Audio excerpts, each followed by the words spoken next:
Chapter 21. The Atonement for an Unsolved Murder.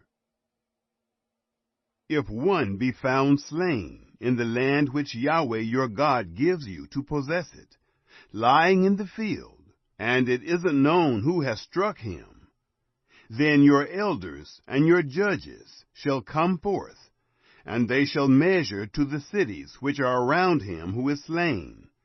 And it shall be that the city which is nearest to the slain man, even the elders of that city, shall take a heifer of the herd, which hasn't been worked with, and which has not drawn in the yoke. And the elders of that city shall bring down the heifer to a valley with running water, which is neither plowed nor sown, and shall break the heifer's neck there in the valley. The priests, the sons of Levi, shall come near. For them Yahweh your God has chosen to minister to him, and to bless in the name of Yahweh. And according to their word shall every controversy and every stroke be. All the elders of that city, who are nearest to the slain man, shall wash their hands over the heifer whose neck was broken in the valley. And they shall answer and say, Our hands have not shed this blood, neither have our eyes seen it. Forgive, Yahweh, your people Israel, whom you have redeemed. And don't allow innocent blood to remain in the midst of your people Israel. The blood shall be forgiven them. So you shall put away the innocent blood from the midst of you, when you shall do that which is right in the eyes of Yahweh. Marrying a captive woman. When you go forth to battle against your enemies, and Yahweh your God delivers them into your hands, and you carry them away captive, and see among the captives a beautiful woman, and you have a desire to her, and would take her to you as wife, then you shall bring her home to your house, and she shall shave her head, and pare her nails, and she shall put the clothing of her captivity from off her, and shall remain in your house, and bewail her father and her mother a full month. And after that you shall go in to her, and be her husband, and she shall be your wife. It shall be, if you have no delight in her, then you shall let her go where she will.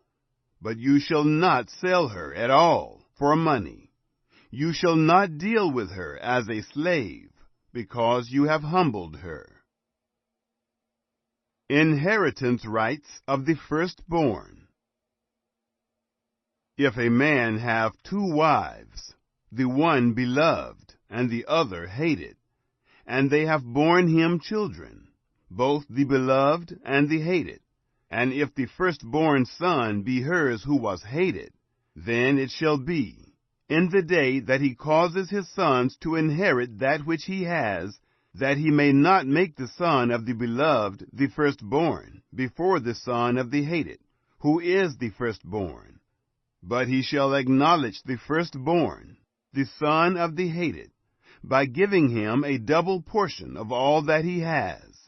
For he is the beginning of his strength.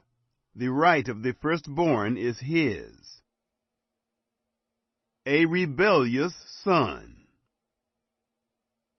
If a man have a stubborn and rebellious son, who will not obey the voice of his father, or the voice of his mother, and, though they chasten him, will not listen to them, then shall his father and his mother lay hold on him, and bring him out to the elders of his city, and to the gate of his place. And they shall tell the elders of his city, This our son is stubborn and rebellious. He will not obey our voice. He is a glutton and a drunkard. All the men of his city shall stone him to death with stones.